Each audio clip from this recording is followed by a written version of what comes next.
forma didática, podemos incluir 5 classificações básicas para tornar mais fácil a compreensão das categorias dos mundos. Mundos primitivos, mundos de provas e expiações, mundos de regeneração, mundos ditosos ou felizes e mundos celestes. Os mundos primitivos são aqueles destinados às primeiras encarnações da alma humana. A Terra foi um mundo primitivo no início da humanidade. São planetas habitados por povos selvagens em estado bastante rudimentar. Há predominância do instinto em relação à razão. Pode-se dizer que são seres recém-saídos das mãos do Criador. Os mundos de provas e expiações são aqueles mundos em que há a predominância do mal, denotando a grande imperfeição moral dos seus habitantes. Esse é o estágio em que se configura a Terra na atualidade, com todas as vicissitudes nele ainda existentes.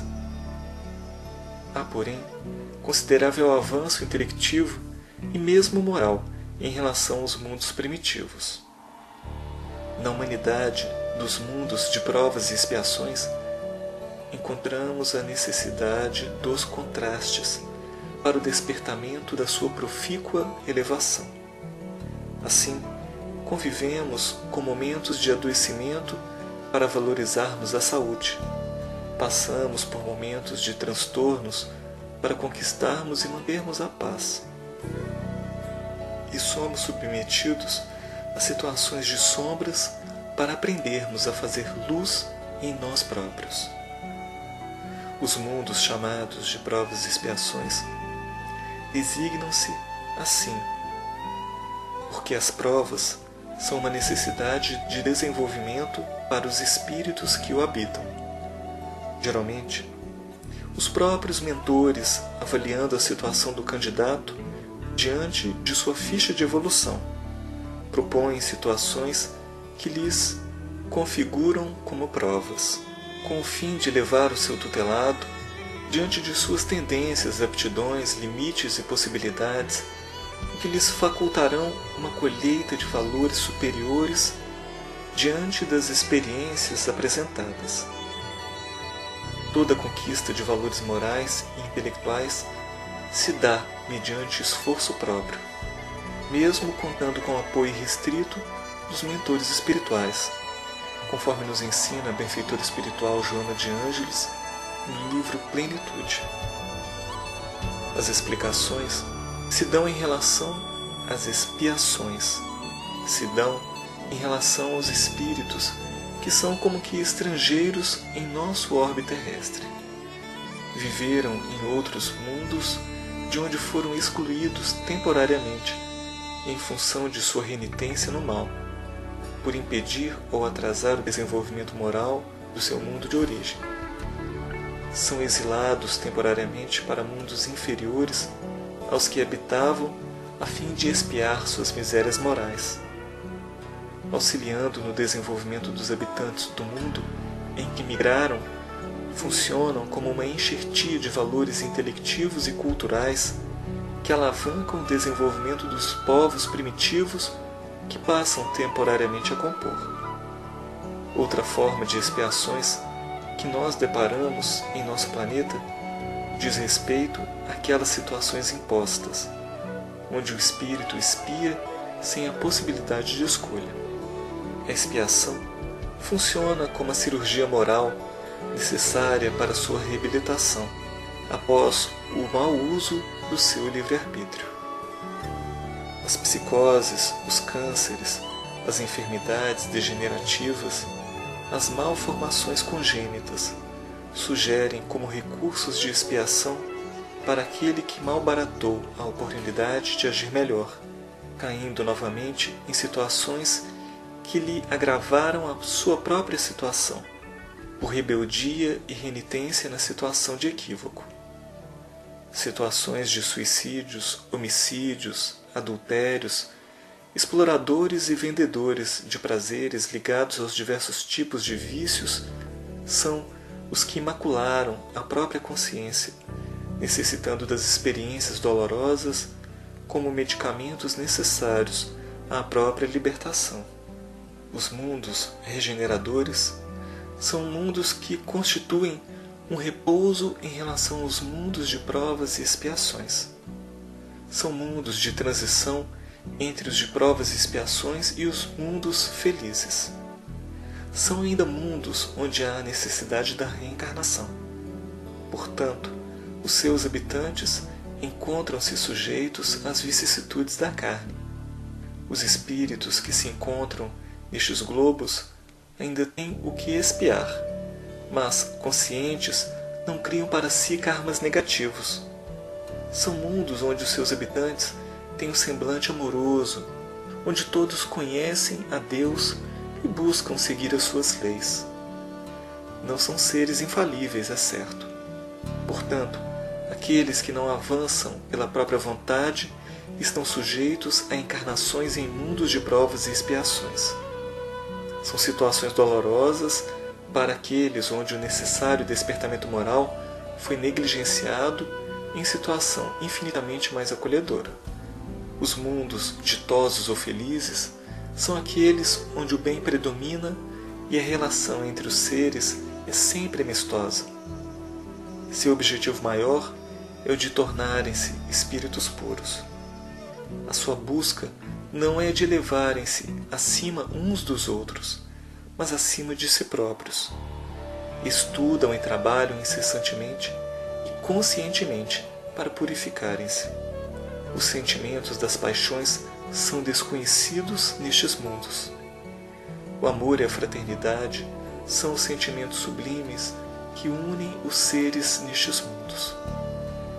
Os mundos celestes ou divinos são a morada dos espíritos puros que atingiram o grau máximo de elevação espiritual. Lá onde o bem reina absoluto, os espíritos vivem em contato permanente com Deus. Fazem a vontade do Criador, sendo por isso incomensuravelmente felizes. São superiores em todos os aspectos aos espíritos de todas as outras ordens. Um universo que se expande. Para nossa reflexão sobre a grandiosidade do universo e da diversidade das moradas, lembramos o livro Obreiros da Vida Eterna, onde André Luiz nos traz informações valiosas no capítulo que se intitula O Sublime Visitante. Ele fala sobre Asclépios, uma entidade veneranda de planos sublimados que se corporifica em um gabinete análogo ao vidro para trazer instruções às entidades desencarnadas que se preparavam para tarefas de auxílio na crosta terrestre entre os encarnados. Nos conta André Luiz que, após sublime discurso, Asclépios responde de forma sucinta às perguntas que lhe foram dirigidas, utilizando-se apenas de versículos do Evangelho, afirmando que somente Jesus é capaz de orientar de forma particular a cada um dos seus discípulos. Despede-se e volta para a região em que se afiniza. Depois, narra-nos André Luiz a conversa com Cornélio a respeito daquele sublime visitante. Cornélio esclarece que ele pertence às comunidades redimidas mais elevadas da zona espiritual da Terra. Reencarna-se apenas a cada 500 ou 800 anos em missões de grande importância. Quando André Luiz pergunta ao benfeitor se aquele representa o mais alto grau de desenvolvimento espiritual do universo, Cornélio sorriu diante da ausência de conhecimentos do curioso aprendiz e esclarece bondoso que, de forma alguma, que Asclépios pertence aos elementos mais elevados de nosso mundo, mas que ainda é uma entidade de nosso planeta, que compete-nos ainda muito esforço no campo evolutivo para alcançar as suas pegadas. Complementa que Asclépios possivelmente aspira a fazer parte do quadro de comunidades que habitam a Júpiter ou Saturno. Os espíritos que compõem estes mundos aguardam ansiosos o momento de se transferirem para as divinas assembleias que governam o nosso sistema solar. Estes, por sua vez, buscam cuidadosos e vigilantes o momento em que podem colaborar com as entidades que sustentam a constelação de Hércules, a qual fazemos parte. E estes aguardam a oportunidade de formar a coroa de numes tutelares que amparam e que dirigem a nossa galáxia. Nos diz André Luiz que a conversação foi encerrada com o benfeitor Cornélio dizendo: "E sabe, meu amigo, que a nossa Via Láctea, viveiro e fonte de milhões de mundos, é somente um detalhe da criação divina, uma nesga do universo?" Em uma proposição a respeito do futuro da humanidade, a benfeitora espiritual Joana de Ângeles, em seu livro Dias Gloriosos, afirma que, quando o homem conseguir chegar ao planeta Marte, visitando-o pessoalmente em oportuna viagem espacial, após haver estado na Lua, onde erguerá plataformas que facultarão os audaciosos saltos, mais amplos conhecimentos terá da realidade da vida, do espírito imortal que é, capacitando-se melhor e mais profundamente para curvar-se ante a grandeza do Criador e erguer um hino de louvor à vida, na qual se encontra mergulhado e de onde não poderá fugir. Para encerrarmos o nosso encontro de hoje, eu vou contar um trecho de uma história que se encontra no livro Boa Nova, do benfeitor espiritual Humberto de Campos, psicografia de Francisco Cândido Xavier. Está exatamente no capítulo que fala sobre a última ceia. As sensações de estranheza perduravam em toda a assembleia. Jesus, então, levantou-se e, oferecendo a cada companheiro um pedaço de pão, exclamou: "Tomai e comei, este é o meu corpo." Em seguida, servindo a todos de uma pequena bilha de vinho, acrescentou: "Bebei, porque este é o meu sangue, dentro do Novo Testamento, a confirmar as verdades de Deus." Os discípulos lhe acolheram a suave recomendação, naturalmente surpreendidos, e Simão Pedro, sem dissimular a sua incompreensão do símbolo, interrogou: "Mestre, que vem a ser isso?" "Amados", disse Jesus com emoção, "está muito próximo o nosso último instante de trabalho em conjunto e quero reiterar-vos as minhas recomendações de amor feitas desde o primeiro dia do apostolado. Este pão significa o banquete do Evangelho. Este vinho é o sinal do Espírito renovador dos meus ensinamentos. Constituirão o símbolo de nossa comunhão perene, no sagrado idealismo do amor com que operaremos no mundo até o último dia. Todos os que partilharem conosco através do tempo desse pão eterno e desse vinho sagrado da alma terão o espírito fecundado pela luz gloriosa do reino de Deus, que representa o objetivo santo dos nossos destinos.